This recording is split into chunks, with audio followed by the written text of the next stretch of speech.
Dudes, it's Gaz, and welcome back to another Warframe video. So we have another episode of This Week in Warframe with the entire weekly reset. And yeah, the new Incarnons from last week just rotated out, but if you still want to get them, they are in the Incarnon market for Cavalero. But yeah, we're going over all the weekly reset stuff with the existing Incarnons back. And we've also got the new Warframe 1999 demo coming out on Wednesday, so we'll be briefly talking about that as well. But yeah, for your first weekly reset item at Teshin, you get the Zal Ribbon mod for 75 steel lessons. Definitely not worth it at all. These ribbons are like worth under 10 plat for sure, so just be aware of that this is not worth it. Kuva and stuff down here is going to be usually worth it though, depending on how much Kuva you actually need. But yeah, we have a demo for the Warframe 1999 coming out on Wednesday. It will be a full exterminate mission from the new tile set. I don't know the exact details of every aspect of it, but apparently you'll be playing as Arthur, and you will be able to, be in the 1999 tile set. You will launch that from your ship, from a new console that will be in your ship by the front of, the mission navigation. Alright, so let's move over to the Dorma Zone to take a peek at what we got over here. Last week we had an Archon Reactor and a Companion Ribbon mod, which are pretty good uses of your Pathos clamps. But yeah, there was also a pretty high demand for Pathos clamps last week, getting those Incarnons unlocked. Okay, so I needed some Kuva, but I'm probably not going to waste that here. We have a not great vendor refresh over at this Dorma Zone. We got Forma Blueprint, Exilus Weapon Adapter, 2 Kuva drops, and an Exilus Weapon Adapter. Yeah, Exilus Warframe Adapter and Exilus Weapon Adapter, not super worth your stuff. Alright, so that's going to be the Dorma Zone. Let's go ahead and take a look at the Elite Deep Archimedian.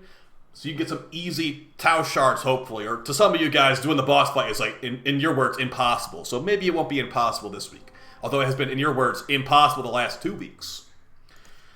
And yeah, I didn't really mention at the beginning of the video, but we are recording this video live on stream. So if you like these types of, rundowns and all that stuff, we'll be doing the weekly reset missions right after this video goes up, too. So EDA and all that. Setbacks. But we are... All right, let's take a peek at what we got for an EDA. Hopefully it's not impossible. It's not impossible, apparently. So we've got the EDA over here, the Deep Archimedian, and the first mission is going to be Exterminate.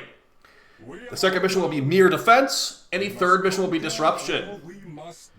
As far as the modifiers on the Exterminate, the enemies will level up over time, and when you destroy the fissures that level them up, they will not level up anymore. It's pretty much a free modifier. This doesn't really do a whole lot in the mission. So yeah, don't worry about that modifier. Second modifier, another one that doesn't really do anything. Enemies deal less damage and take increased damage, but also have increased fire rate, movement speed, and attack speed. So not that important. And the final one, Fortified Foes. Guardian Eximus units appear, and also Guardian Eximus mechs. This should be one of the easiest exterminates you can do, basically. Second one, Mere Defense. This is the one that might give you a little bit of a problem, depending on what these modifiers actually are. You got Glyph Inflation. I think we had this modifier last week, too. The security system requires twice as many glyphs to activate the defenses. So it's 100 glyphs to activate the defenses. Just be aware of how many you have. If you have 2 left, you might want to hold off on picking up the last 2. Second modifier, Myopic Munitions. Enemies only take damage if they are within 15 meters of a player. That might be a little bit annoying with the enemies charging at the objective, but if you have a full team, it shouldn't be too bad if you have people spread out. And for the final modifier for Mere Defense, we got Bolstered Belligerence. All enemies have Overguard equal to half of their HP. So they've got Overguard, they won't be damaged unless you're nearby them, and it takes a bunch of glyphs to activate this thing. Might be a kind of annoying Mere Defense, depending on what kind of team comp you got going on. But good luck on that one. And for the final mission, we got Disruption. The first modifier is Unified Purpose. Enemies can target and destroy the conduits. So after you put the key into the conduit, it is now a damageable target for the enemies, and they will destroy it really quick. So be aware of that, and maybe have someone waiting behind to defend it. It doesn't usually get destroyed, but it can be destroyed, especially with the second one I'm seeing right here. Post-mortal surges. Slight enemies explode with void energy. That can destroy the conduit. So be really aware of that. If you're killing an enemy nearby an activated conduit, you might just blow it up yourself. So be super careful about that one. And for the final modifier, Hostile Regeneration, enemies will slowly regenerate their health. So that should go for the Demolists as well, but don't worry, the Demolists are pretty easy to kill in this mission, in my opinion. And then for your individual modifiers, you can choose to turn these on or off for more loot. You got Powerless. All abilities are disabled until the squad kills 50 enemies. You can use your Spectres to get kills, and those Spectre kills will count for getting this progress. So basically, throw on your Elite On-Call crew member, they'll spam the Czar, you'll get 50 kills easily, and you'll be able to cast abilities as normal. Frame Curse Syndrome. Activating an ability inflicts 50 damage upon you. Not too bad. Transference Distortion. This one is bad. You get no operator. So you get no abilities until you kill 50 kills and you have no operator at all if you turn these both on. So that combo is a little bit annoying for sure. Make sure you definitely got a Spectre. And for the final one, Knife Step Syndrome. Losing 2 health while moving and jumping will pause the effect. Okay, so you got constant damage from abilities and moving, and no operator and no abilities until you get a bunch of kills. So not a terrible week, but also not like the most easy breeze ever. I think this mission is, the first mission is really easy. The other two might have a little bit of an issue if you don't have a great team comp. If you want to access that mission, it requires rank 5 with a Kavia Syndicate. Same with this shard right here. Free shard every week. A bird free for 30,000 reputation. It is an Amber Shard. Alright. That's going to be all the Kavia stuff. Let's go take a peek at the Incarnons. And yeah, I have a very, very, extremely high recommendation for you with the Incarnons this week because something got hardcore buffed. Or actually, the pet rework make this thing get hardcore buffed. But first off, we got the Archon Hunt right here with the red Archon shards, the Wolf Archon. Mission type Spy, Interception, the final boss showdown. Looks like I have a pretty high drop rate for this because there is a petty system for this type of gear. Alright, but moving on to Deviri, the stuff that most people care about. The normal circuit, we've got Garuda, Baruch, and Hildren. This is the Fortuna Suite, basically, so they all come from Fortuna. Normal Fortuna bounties for Garuda. I believe it is Reputation for the back second syndicate for like the spider bots and all that stuff for Baruch. And Hildren comes from the Exploiter Orb, the like green-blue spider. That being said, this one might sound like the most annoying to farm, but keep in mind, if you do want to build Hildren, you actually must destroy the Exploiter Orb to get the special Lazulite Toroids that are one of her crafting requirements. So, that being said, it can also technically save you some time if you do want to farm Hildren and not have to worry about fighting Exploiter Orb too many times. So, to me, Hildren would be a pretty good choice. She also has the best helmet of the bunch. Pillage is a very good helmet, so I'd probably say pick her. But yeah, if you don't really want Pillage or whatever, you could definitely go for Baruch, who's kind of annoying to farm as well. But yeah, I think Hildren is the most annoying, but just keep in mind that you're not going to get a completely free Hildren. Those Lazulite Toroids are used for her crafting requirements. Alright, moving on to the Incarnons. Now, as I said, the Pet Rework 2.0 has massively buffed some of these Incarnons to become extremely, extremely important in my opinion, okay? And we'll talk about that here in a second. But reminder too, if you have not played in a while, you can get Kuva or Rivens instead of Incarnons. You already have all these Incarnons, like me. So, moving on to all these Incarnons, will be the Bratton Incarnon, the Leto Incarnon, the Skana Incarnon, the Paris Incarnon, very, very important one right there, and the Kunai Incarnon. Now, as far as what is the most important here, you are looking at the worst week of Incarnons, basically. These are some of the weakest Incarnons in the game, but that being said, Incarnons are extremely strong, so that means they're still the best weapons of the game at the same time. So, on the Incarnon tier list, they'd be kind of low, but an overall weapon in the game tier list, they'd be extremely high. So, let's discuss what all these do and why the Paris Incarnon is so important. You should definitely get it as your first choice.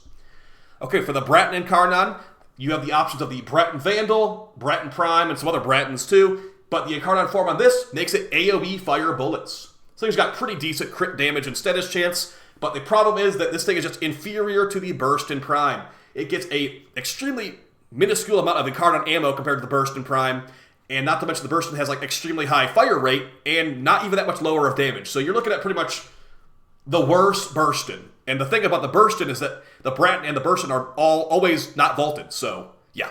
But if you do want to get the Bratton, it is still fine as a slow firing like rifle that has fire bullet AoE. But I would not recommend it very highly, but you got some of these top tier Incarnons giving you big crit damage and crit chance increases, which is pretty nice. For the Leto Incarnon, it's actually better than you might think. I have this on the Leto Vandal and the Leto Normal. It is basically a punch-through chaining pistol, and it can hit really, really hard with some of these extremely powerful Incarnons like Death Trap Trigger. On equipping from primary, increasing your base critical chance by 50%, and your base critical damage multiplier by 3.2 for 4 seconds. So basically instant red crits, instant really hard-hitting red crits too, and it can actually work on the Leto Normal too. I have used the Leto Normal with this to annihilate high-level enemies. But I would say the Leto Vandal is just better, but it's just a lot more rare, so that's the issue. Yeah, so a decent option, and if you want to get a second Incarnon this week, this is probably one of the better options for the second one. There's also a change in the game that makes these weapons full auto too. So the Leto is now full auto with the full auto setting. So it's really, really a lot better than people give it credit for. Moving on to the Skana Incarnon. And yeah, guys, if you beat that Warframe 1999 demo, you will get a special sword skin that looks a lot like the Skana. So if you want to have a good, fashion frame situation, maybe get the Prisma Skana Incarnon or the Skana Normal Incarnon and put that new sword skin on it on Wednesday. But yeah, if you don't want to do that, you just want to know what the stats are like, the Incarnon form on this thing is going to make it where it will do an AoE blind on finishers and when you activate it. So it's like kind of like a mini radial blind from Excalibur when you get a finisher with this thing. So it's pretty interesting with that kind of playstyle. But yeah, this thing just has really high stats pretty much. You get a bunch of extra melee damage and parkour velocity when you Incarnon it up. And the top tier Incarnons give you a bunch of status chance, a bunch of crit chance, a bunch of hybrid stats. It's just a very, very powerful sword. And yeah, as far as swords go, it's probably the highest stat sword in the game with lots of good options. So if you want a powerful sword, go for it. It is also the only melee Incarnon this week as well. Now, the Paris Incarnon. This one, I think, is an easy #1 choice after the patch for the Companion rework. And why is that? I'm going to go ahead and quickly show you. If you have the Paris Incarnon, you could accomplish extremely ridiculous pet builds that are not possible with other weapons. So I've got the Paris right here, and we look at what the Paris build is looking like. We have a special mod called Visage Ball that only works on the Paris Prime. It gives you extra status chance. It's in the Exilus slot. And this thing has extremely high base status chance, so we can make it where our dog, the new pet rework, is linking to this to give us crazy stats. My dog has 352% status chance and 163% crit chance, dude. That is crazy. It's a crazy dog, and it's because of the Paris Prime Incarnon. So I would highly recommend you get the Paris Incarnon as your #1 choice this week. And you get a dog stat stick so you can go crazy like Buck. So, yeah, by the way, it is the Paris Prime specifically. The Paris Normal cannot do that, okay? So I recommend this as your #1 choice. And it is a pretty powerful primary, too, if you just want to use it as a not dog stat stick. This thing is an AoE railgun arrow with that crazy status chance you just saw. Really similar to the Dread, but yeah, super, super powerful. And you can clear an entire hallway in one shot with this thing. So highly, highly recommend it. And I'll be using it a lot going forward. You'll be seeing the Paris in lots of videos going forward because of that pet rework. And for your final option, you got the Kunai Incarnon. It is so single target, it's ridiculous. So what this thing will do, once you Incarnon form, it will go for homing headshots. And it will not go after multiple enemies. It goes after one enemy at a time. So if you are okay with a single target Incarnon, this thing hits really hard. If you're on a frame like Ivara, who has a headshot multiplier built into her abilities, it is just basically perfect for Ivara. I use it on Ivara a lot. And that being said, single target is single target. It's a very AoE focused game. So just be aware of that if you pick this, you are picking a individual, one target at a time kind of weapon. So if you want AoE, pretty much everything else is a better option than the Kunai here. But yeah, the power is definitely there. And just like the Lado, we got Death Trap Trigger on here too. So you swap to it, crazy red crits, and you're good. You swap back, just rinse and repeat. So as far as the overall recommendations, #1 after that pet rework is easily the Paris Prime Incarnon. And #2 is going to be really up to you. What do you want to get? Do you want a very powerful sword? One of the best swords in the game. Go for the Skana Incarnon. Do you want a pistol? You got plenty of options for pistols. The Sicarus Incarnon is probably better than this. But if you want the Lado Incarnon, I like it. It hits really hard. It's got good cheap ribbons too. The Kunai Incarnon, I use this sometimes, but yeah, I can't deny that it's very single target. So if I was to give you a #1, #2 this week, I'd go Paris, and then maybe Skana, because the Sicarus is so good. The Sicarus is always available for plat. But yeah, if you don't want to get the Skana, you could go for like the Lado or the Kunai, and I wouldn't laugh at you too much. But yeah, my #1, #2 would probably be the Paris, and then whatever else you want to get. Hey, honestly, if you want to get the Paris and get some Kuva, I wouldn't blame you, because these other Incarns are more on the lackluster side. But yeah, hopefully that was helpful to you guys. Let's go over the Nightwave challenges now, too. Because, yeah, Nightwave is still got a couple more months, I'd say. And I'm almost at the maximum rank here. And yeah, we'll have a review on the Dread Augment soon. It's pretty good. It's not really that exciting, though. But as far as your Nightwave challenges, you got the first one, Loyalty. You get a total of 5,000 standing across all syndicates. Whoa, that's like an entire mission of playing and getting rep. That's crazy. Yeah, first easy weekly there. Basically play one mission. Saboteur, complete 3 sabotage missions. Super straightforward. First elite weekly, kill 1,500 enemies. Okay, so do we have 2 weeklies to kill enemies, it looks like? Okay, kill 500 enemies is your permanent weekly, and kill 1,500 is your elite weekly. So super, super free Nightwave rep right there. Just get some kills. Complete 5 different Steel Path missions, your other elite weekly. Another pretty much free one if you have the Steel Path. And then your permanent weeklies are going to be Xmas Eliminator, complete 15 missions, and kill 500 normal enemies. Alright, you got your Nightwave store over here with the good stuff at the top, evergreen stuff. Got some helmets too. Anything looking that great? Atomo's skin looks pretty good, but that's gonna be really personal preference on you guys. Let's see what we got for aura mods. We got physique, holster amp, rejuvenation, sprint boost, and sniper scavenger. As far as all these ones, I'd probably say holster amp's probably the most useful. But if you're a really, really new player, rejuvenation can be very good too for a brand new player. Bursting mass and combat reload. There is no Tigress Incarnon, so yeah. Don't bother, honestly. the Tigress is so outdated. For mastery fodder, blueprints, you got the glaive, normal, and the heat sword. And that's great. As far as these conclave augments, Rubico ambush optics giving minus zoom. Recharge barrier for Volt, pretty good, but there's things that it doesn't tell you in the mod description, like you can only do this once every like couple of seconds, so I wouldn't recommend that one. And focus acceleration for the Tetra and directed conversion for the Supra. Both completely useless mods. All right, moving on to the invigorations. Reminder, if you want to get this stuff, it is random per player per week. So just because I have this crazy stuff doesn't mean you're going to have this crazy stuff either. But yeah, if you want to get this rank 5 with the Necrolisk Syndicate, and then also the you can buy it in the market for 300 plat. All right, see what we got here. Nezha ability range and ability efficiency. Okay, so I want to use that Nezha 4th ability augment build that got nerfed. Just give me some more range. So there you go. Too bad they nerfed it.